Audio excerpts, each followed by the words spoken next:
To hear from the Department of Juvenile Justice first.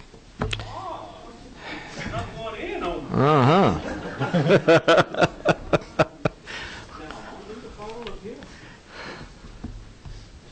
The seat's probably not as hot as it was last time. Okay. Probably not. And if it is, I got a sparrow, right? Which one's those mics there? Up there? Okay. Commissioner, how you arrange this? Yes, sir. This was arranged by the chairman of the committee. That's even better. Because you don't want to be on the hot seat as long as some of them. Okay. For the record, if you'll just tell the committee who you are and anything that you want to about your capacity with juvenile justice. All right. Good. Thank you, sir, and we appreciate it. I have a contingent with me today on the second row, but Sonia is our Chief Financial Officer who's seated with me here today. Hello. But this budget presentation is our way ahead.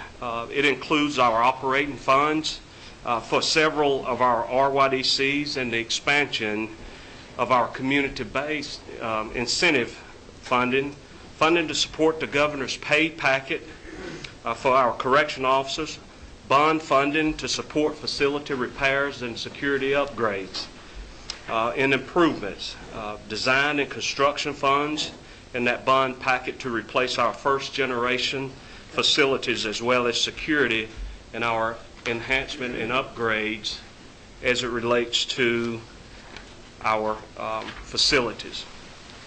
Our section starts, I think it's around 30.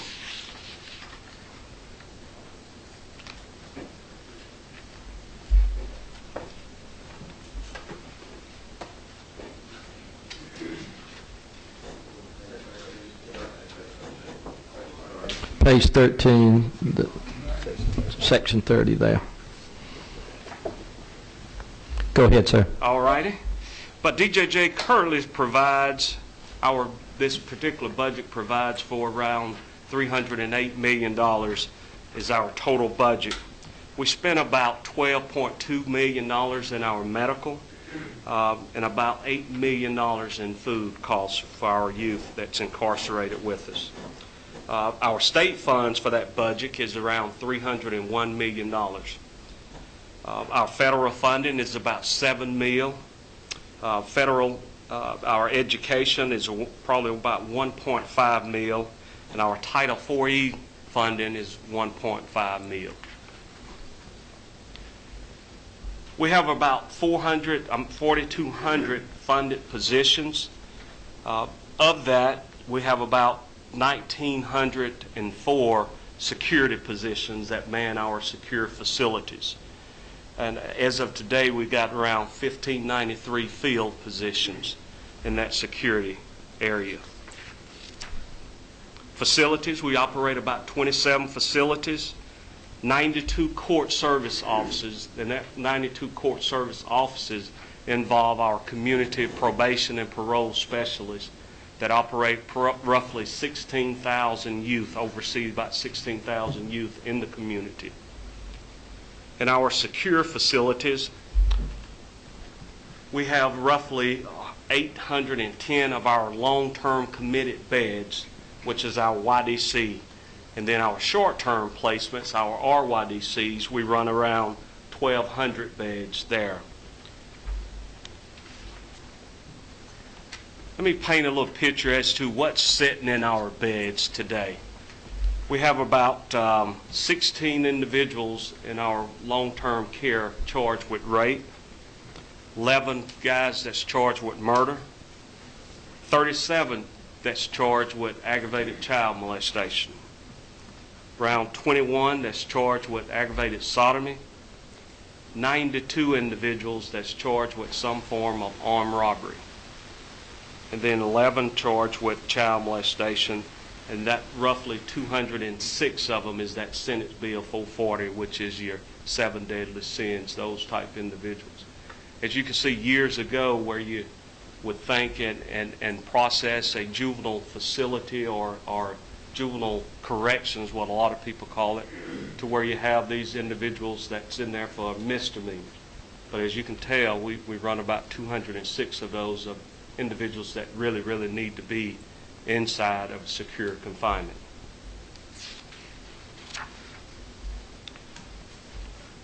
The next section I want to talk about is is the section concerning our statewide changes.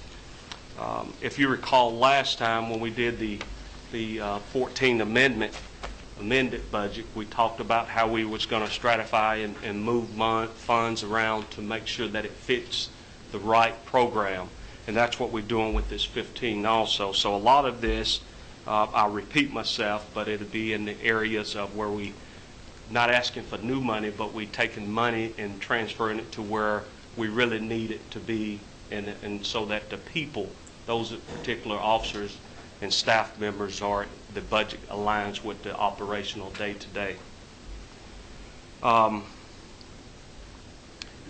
Provide this 30 in that first one, 30 is the merit-based, and that's one of those statewide, throughout the statewide changes of the 1.5. And then 30.2 is the increased funds that reflect the adjustment of the employee share for the retirement system, and that's one of those statewide shares. The 30.3 is another one of those for teamwork billing, and that's the 32,514. That total for that line item is 5.2. I'm sorry, 5.5. The next area is the area of 30.1 is the community services, and then this is a statewide change where DJJ contract with the Department of Behavior Health and Development Disabilities of the $520,000 to where we actually transferring the monies that's in our budget to that particular department, so that those particular programs can be funded.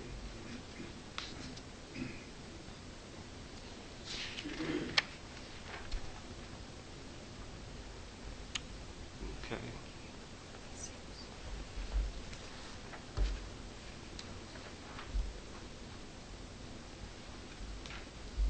Where's that at?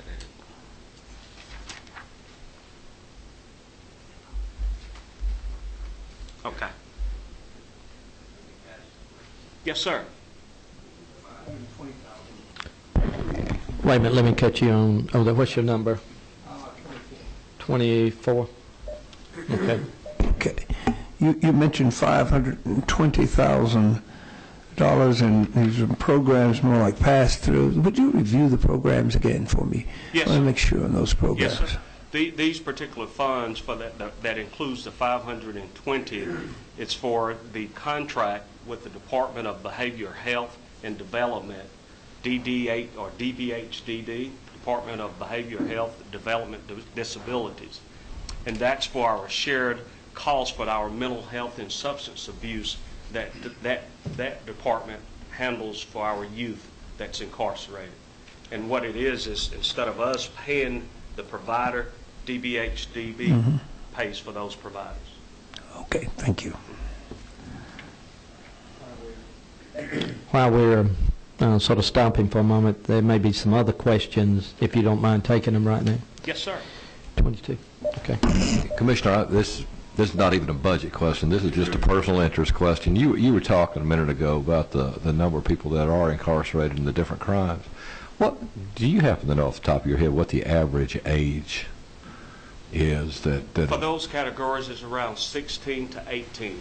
Okay. And see, what happens is because of their particular date of offense, when they was adjudicated, they may have been 14 when it happened. 15, and they into our care that 5 years or to their 21st birthday.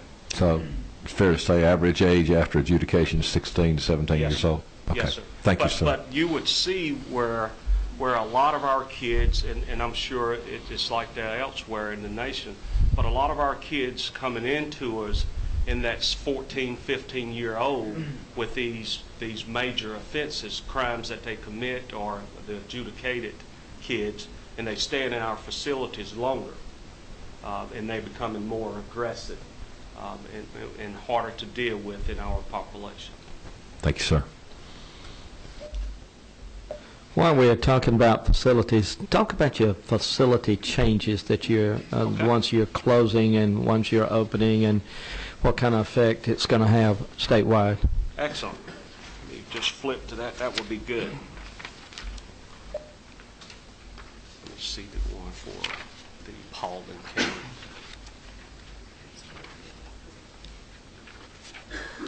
Paulding.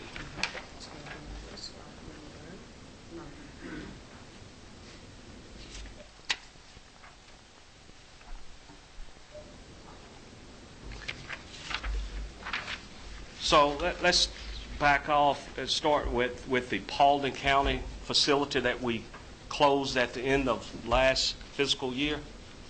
That facility came offline.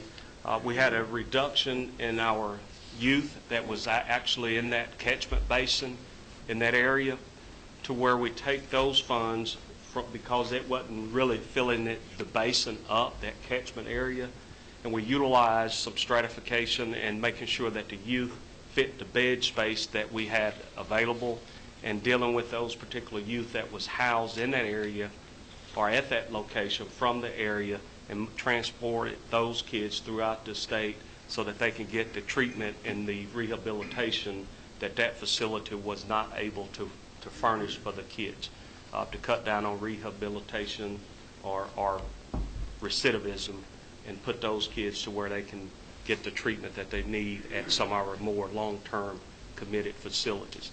So that was the Paulding County facility, and it came offline on December the 31st, and some $6.2 million to where we transferred that funds for other operational issues as it relates to what's outlined in the budget.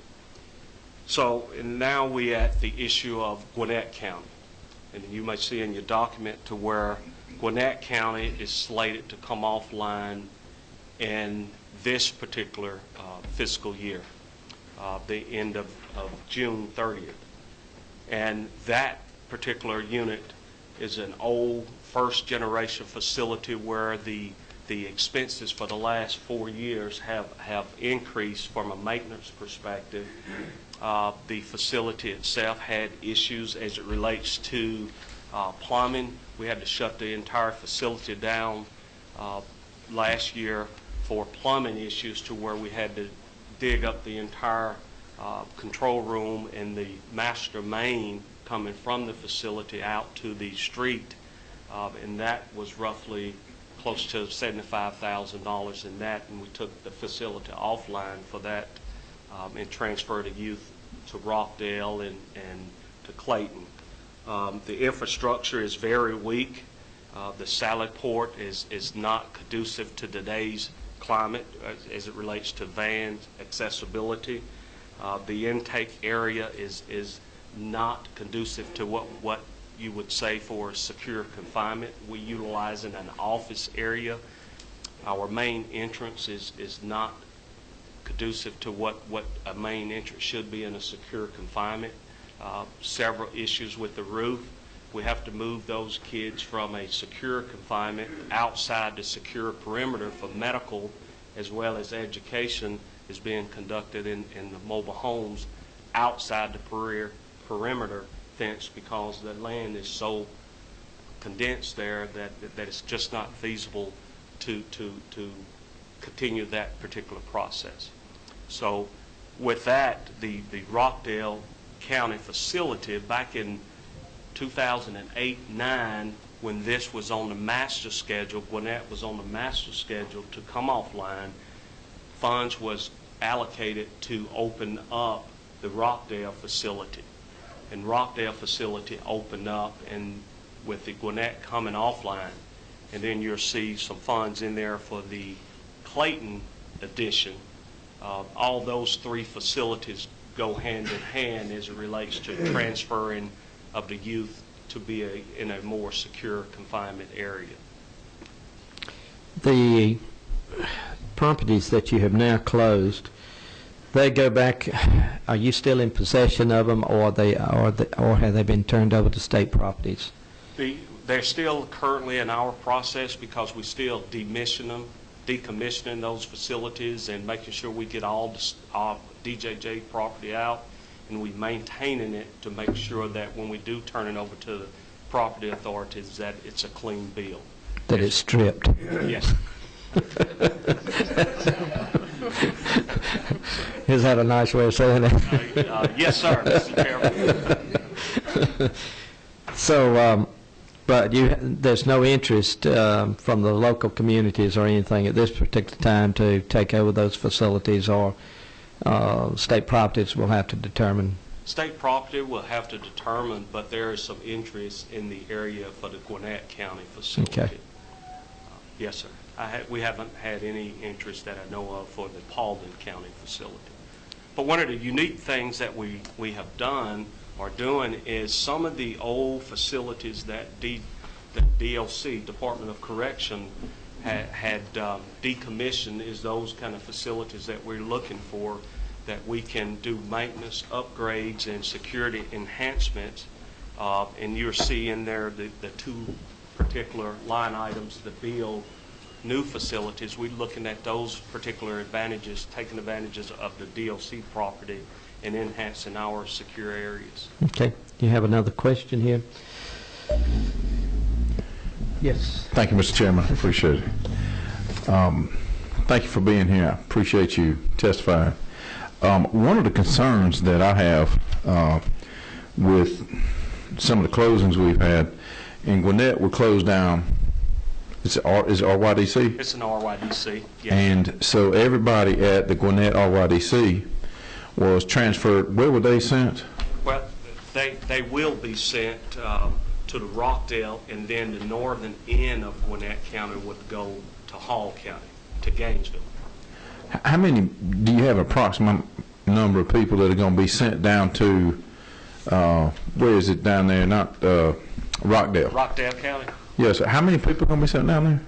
It's still yet to be determined. We're working with all of the municipalities, the police departments.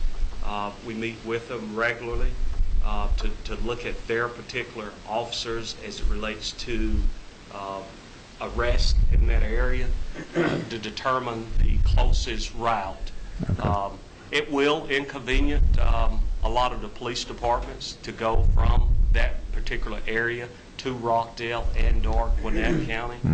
I agree with that, but you know, when you look at the usefulness of Gwinnett, that facility has outweighed the useful life of the facility. It's time to close Gwinnett. Yes, sir. But we don't have anywhere else in Gwinnett to put these. That is correct. Currently, children. we don't. That is correct. So what we're going to be doing is Gwinnett's going to be going from Gwinnett County somewhere, drive all the way through DeKalb County, assuming they go through DeKalb County, down into Rockdale, picking up those violators that should have been kept in Gwinnett anyway, coming all the way back through DeKalb County into Gwinnett for court. Yes, sir. And you know, that happens daily throughout the state.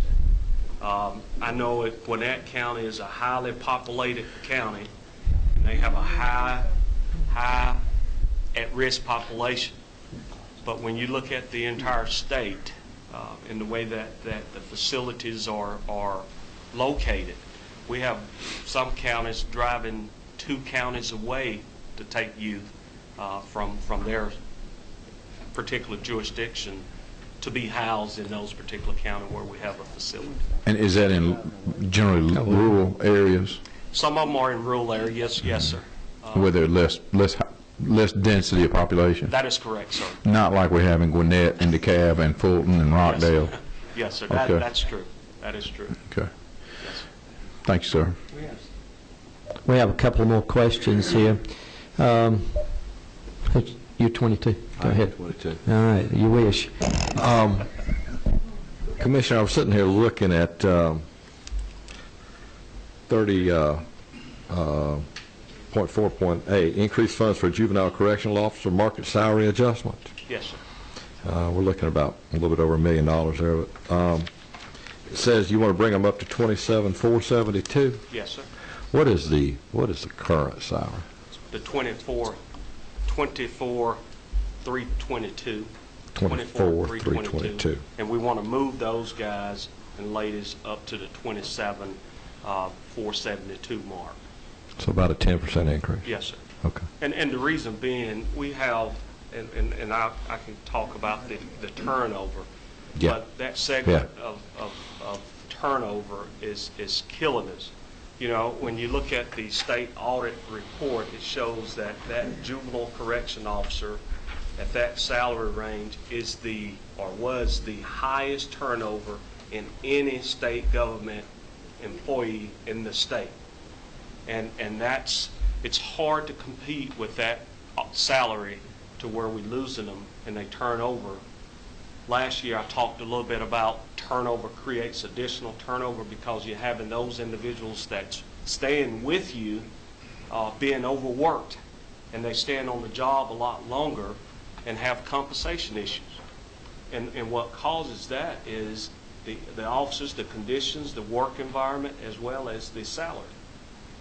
So with the governor's support and you all's support, we feel like that it's not a catch-all, but it will be a stabilization to where we can work with it and maintain and hopefully keep adjusting or work that to where we're more competitive with other law enforcement entities within the state. So it'd probably be a fair statement to say that it's not necessarily a salary increase, but an investment. That's exactly right. And why not invest in those particular individuals? This is a people business. These guys pay taxes just like everybody else. They work day in and day out. They just strap on that uniform, put the badge on, and come to work to deal with what societies have labeled those individuals that need to be in a secure confinement. And we ask them to do that. One of the things that we also have to look at is at that 24 level, their salaries have not increased, but the cost of living has, as well as the insurance benefits, that whole packet have just compressed. So when you really look at that 24, you're looking at take-home salary around the 19. Is it also fair to say that like some of these in Gwinnett that are going to be driving to other places, they're going to incur some fuel costs too? Fuel costs and just that re-added or added cost to just to come to work before they even get in the door. Okay, thank you, sir. Representative Williams. Thank you, sir. I wanted a couple of statements to my dear friend from Gwinnett County. In spite of your size down where me and Wayne Dasher live, we love our children just as much, and we don't want to drive over 2 counties either. So just because we're a few short of that 500,000 mark. And I did want to say also that I really think it's almost on the verge of unconscionable what we're paying these guards. And it's so unbelievable until we're seeing some daylight. Somehow we've got to bring our guards up to some level of parity with somebody. You're asking them, and you just named out some pretty tough categories. But we're asking these folk to be the buffer between them and those of us outside. It's got to be stressful. And down where I live, a lot of military folk work in federal prisons and prisons, and they can't work for the state if they are not retired military with another income. We had to change this because we're going to pay dearly for this lack of quality. And I'm sure you've got some great folk, but how long can they hang on? Because, you know, I don't know if they're as rough as my wife, but I can't come in but so often at 19.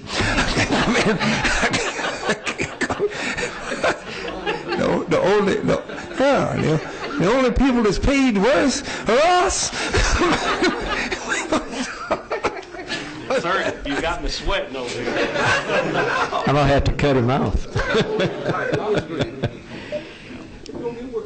What I think the committee, in light of that, would like to hear is talk about the current turnover rate in the state and talk to us about what's happening with other states and how we compare salary-wise and things of that nature, and just talk in general terms like that. Okay. So when we look at, and I did a 3-year comparisons dating back from FY11 all the way through 14. Our turnover for that frontline officer, the one that we asked to do the most, that frontline officer in 2011, 635 left that particular job. 635 officers. Now, that same year, we hired 402 of them. FY12, 746 left the job, and we hired 646. 664 left, and we hired 675. From July of last year through December of last year, 341 for that 6 months left that particular job post. 389 was that we hired. So you can see they leaving faster than we can get them in the door, and we're not retaining them. And on that average, we're looking at anywhere from an 18-month employee that's leaving that particular job class. Now, how do we compare with other agencies or other states? I think that when the study came out, Georgia is at the bottom next to, I think it was Alabama, as it relates to lowest paid correctional officers in that particular southeast region. We don't compare with them. And it's sad. But day in and day out, we ask those guys and girls to come in and have to go through a horrible environment as it relates to just making ends meet and providing a service. Thursday of this week, or last week, when the storm canceled everybody, we had so many dedicated employees that stayed over, that worked longer, that came in, walked to work, caught rides, and we paid them $24,000. And I went around to 5 of those particular facilities, shaking every one of those guys and girls' hand and thanking them for what they do and the sacrifice that they made. All because we have to protect society, or these individuals from society, because, quote, society have said these individuals need to be in secure confinement. And our guys and girls didn't think robbery of it. They showed up and did the task that they was governed to do. Now, for $24,000. Day in and day out.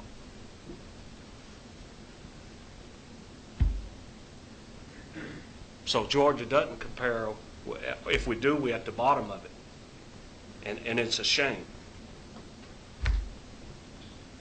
You're absolutely right. I know the Commission of Corrections is having the same problems there, and so it's time for us to act in a responsible manner here.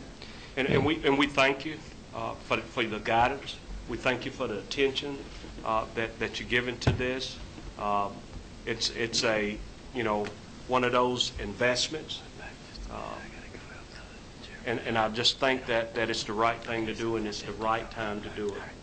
When you look at revenues that's been on the increase throughout the state for the last, 8-9 months, we've cut where we could cut. We've done things. We've tried our best to give our employees the tools to do the job, but yet we do all that, but we haven't touched the salary. And everything has compressed that particular take-home salary. Before we, I'm going to get to one other question in just a moment. with our juvenile justice reform, Yes, sir. have you been able to tell anything in the interim as to how it's affecting our programs and everything? That was any results, or are we too early yet? We are early into it, but I can tell you in the month of December and in the month of January, our particular commitments have decreased. So the judges, the community embracement, we started the incentive funds several months ago, and the counties have picked up on that and setting up those programs. When you have over 67% of our kids that come in our facilities that have some kind of mental health issues or substance abuse issues, treatment is what they need. They really don't need to be incarcerated. Let's get them the right help, the right treatment to be productive people.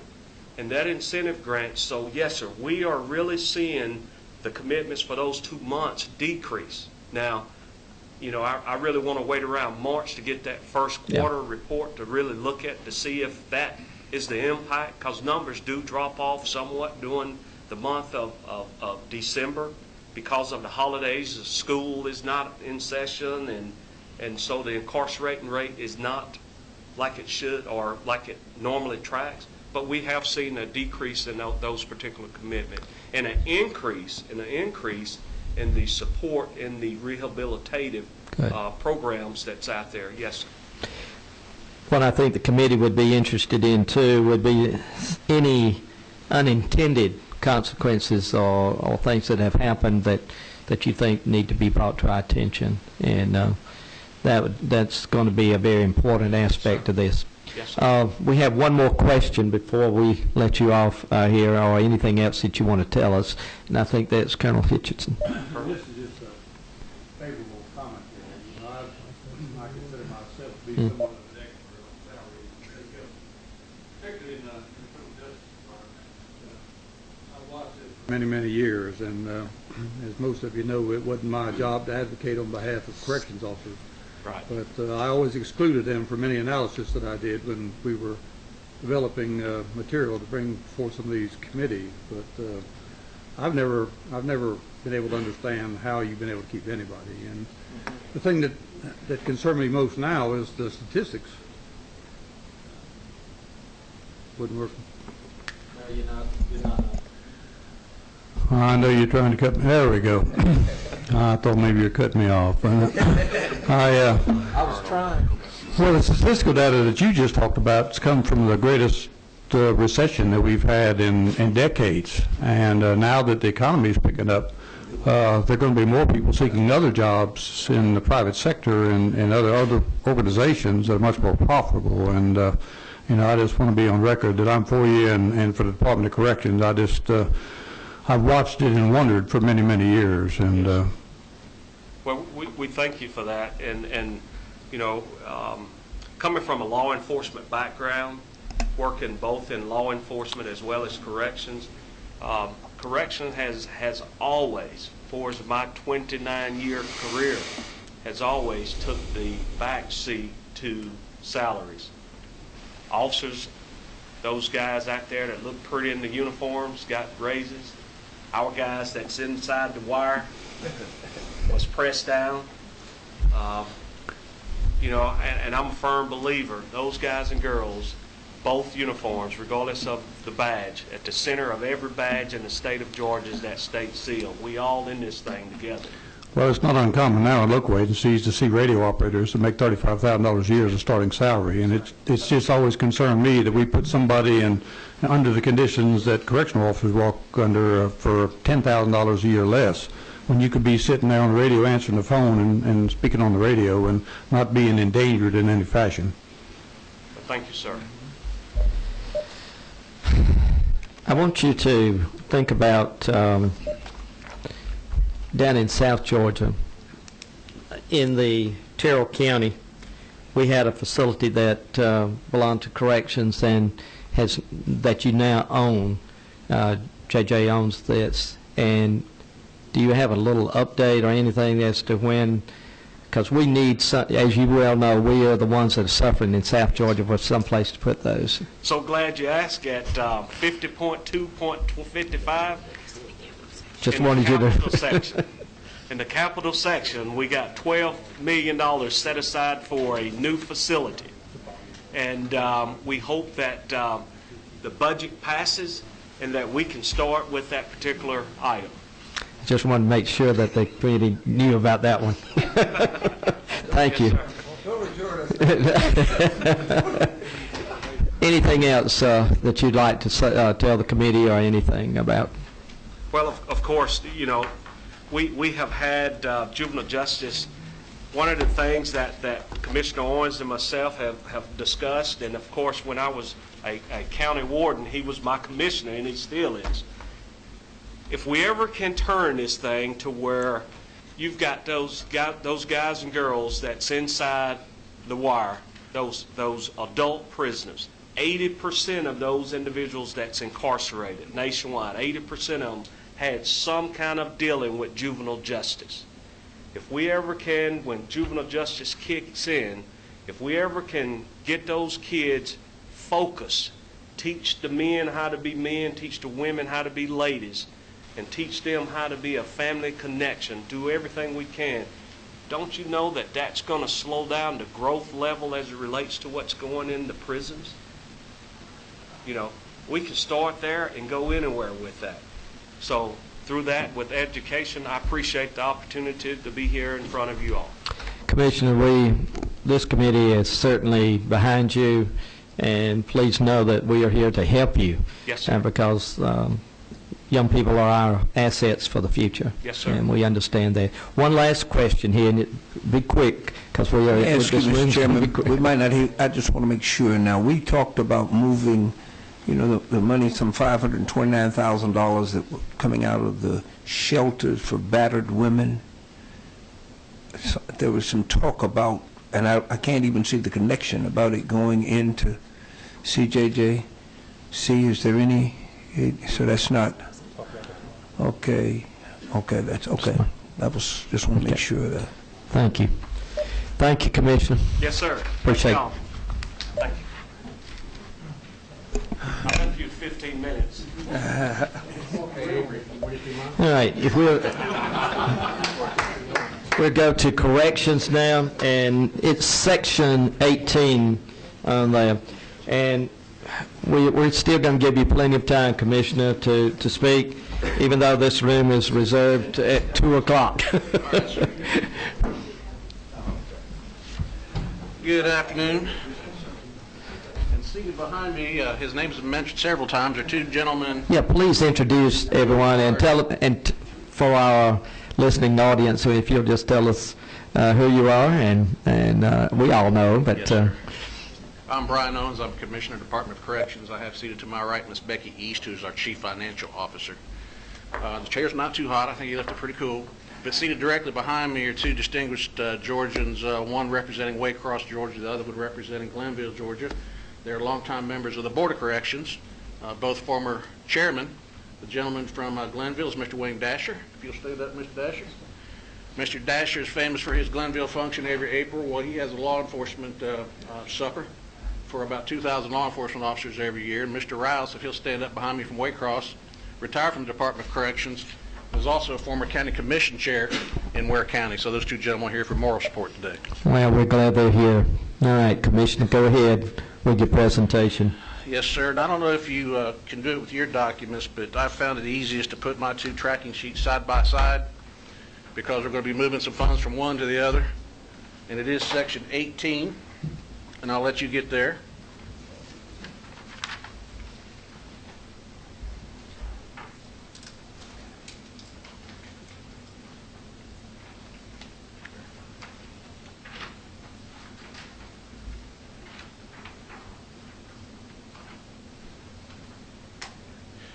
If you'll take a look at our budget recommendation, you'll see the governor has recommended 7 changes for our budget. 3, as my predecessor said, are statewide changes, so they'll be spread throughout all of the programs. They won't be identified individually. They're marked with an S on your document. We're going to be asking you to combine 2 programs into one. So that's just a program redistribution. We're going to ask you to move some funds, as my predecessor said, to help out with correctional officer pay raises. And then finally, we're going to ask for 2 adds, if you will, to support the Governor's Office of Transition Support and Reentry as we proceed along our reentry initiatives. So the first change you will see is 18.1, the Bainbridge Probation Substance Abuse Treatment Center. You'll see that it's being zeroed out, $6.2 million. If you look to the sheet next to you, look at 18.9 probation supervision. The $6.2 million reappears there, so all we're doing is collapsing programs from 11 programs to 10 programs. So since Bainbridge is a probation substance abuse treatment program, we want to place it as part of our probation program for the state of Georgia. The next one is 18.2. You'll see that $8 million is zeroed out in 18.2. It shows up in the last item in 18.1. 18.10-4. 18.10-4, you see the $8 million show up there again. Due to the success of criminal justice reform, and at appropriate time, Mr. Chairman, I'll give you an update if you'd like on that. Due to the success of criminal justice reform, we do not need that jail backlog money this year. So what the governor has done is taken $8 million of that jail backlog money and moved it over to help us increase the pay of our correctional officers, as Commissioner Niles said earlier. The next change you'll see is in 18.3. 18.3. The last 2 items in 18.3 you'll see are to add some housing specialists for the Governor's Office of Reentry. As you know, we met the entire year last year, the Criminal Justice Reform Council did, with the agency supporting them. And one of the findings was, and it will be no surprise to members of this committee, one of the biggest problems we have in this state, every state, is once an offender is released, whether it's in Gwinnett or Midway, once he's released, oftentimes housing is a problem for them to find. So we're going to be working with DCA and actually funding 5 positions around the state of Georgia whose sole job will be to find residence for inmates coming out of the prison system.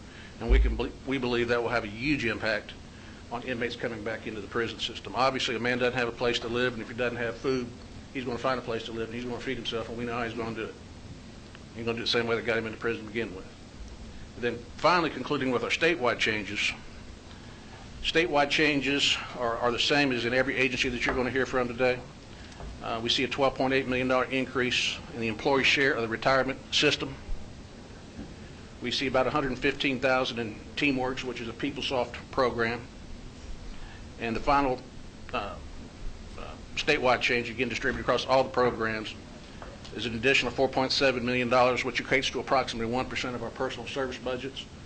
The governor has given the agency heads the authority to pay select individuals who are high performers a little bit extra this year, so that's left to the discretion of the agency heads to move that. Mr. Chairman, those are our 7 budget changes. One other thing I might add, by the way, without having you look it up, I want to advise this committee of a challenge that we're starting to face across the state of Georgia that you, I'm sure, are unaware of, except for Representative Rogers.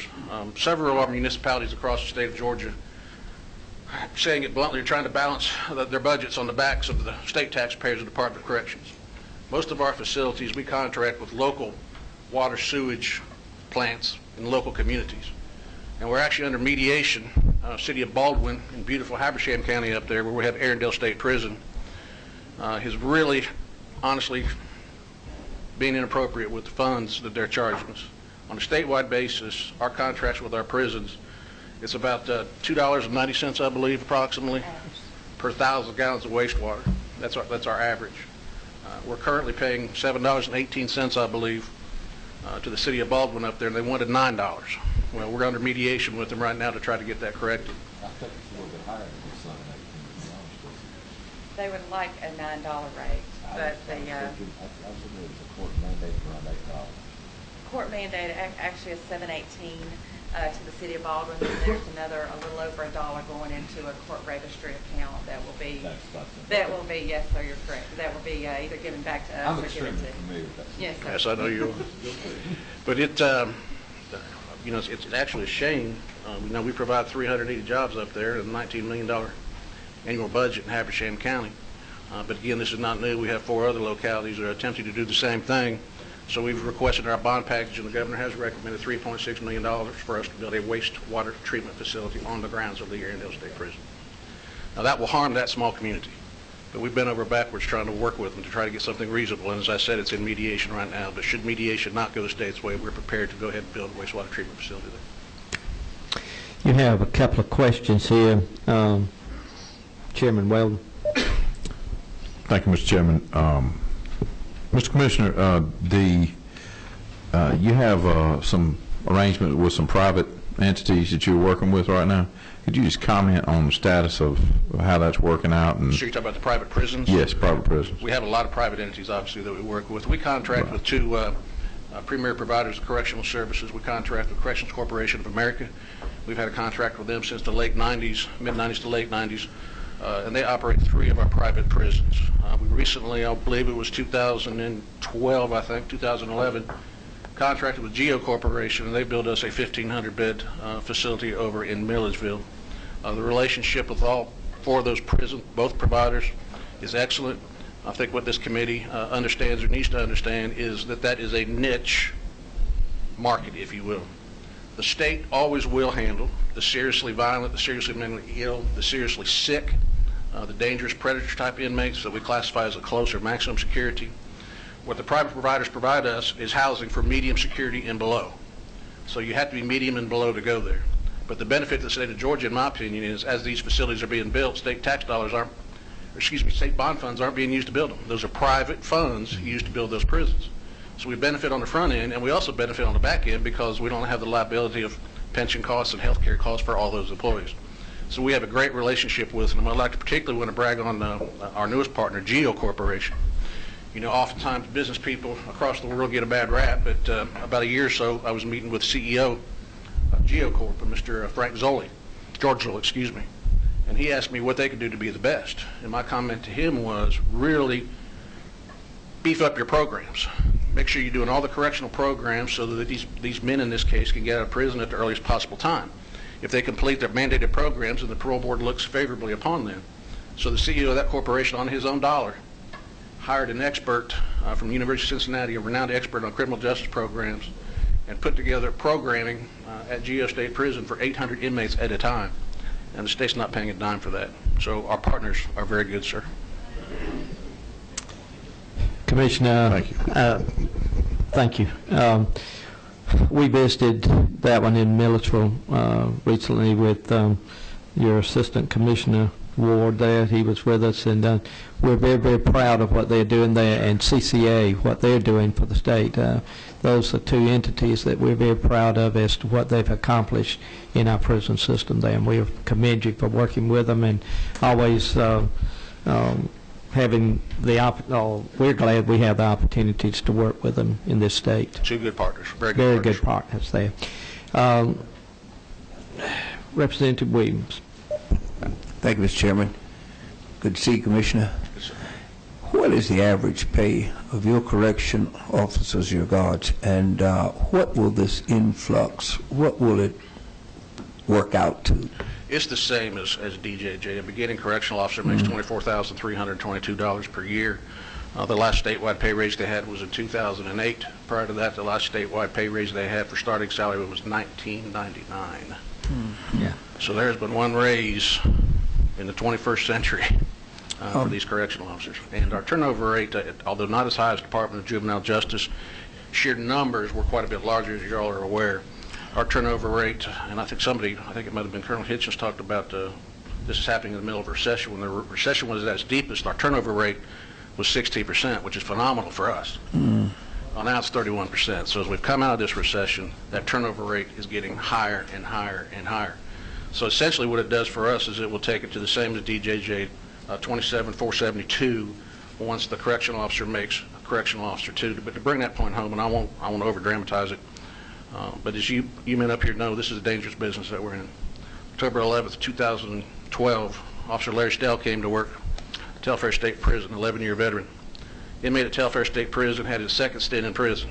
He committed a crime, got 3 years, did his time, got out. Unfortunately, so many of them do commit a homicide, came back in the state prison system. Telfair State Prison is a high security facility. The inmates liked Officer Stell. They called him LL Cool Stell, as a matter of fact. He had a great relationship with him. Well, this particular inmate started jawing with Officer Stell. He was on the top range, worked his way down, got chest to chest with him, and stabbed him to death. This is just an officer doing his job. So it is a very dangerous business, and I think as Commissioner Niles tried to say, whether you're working on the outside, chasing down bad guys in those state patrol cars, or working on the inside, it's a very, very dangerous job, and we just appreciate your support. The governor did say when he talked to us that this is the first year, because he would like to try, as the economy gets better, to try to do it over a several-year period. We realize it's quite a chunk to bite off when you have 12,000 employees in your prison system you're trying to give a pay raise to, but we appreciate this bump. One follow-up and I'm finished. I can say this probably because I reached the age where I think my run for governor or lieutenant governor is kind of far-fetched. So I can make the statement.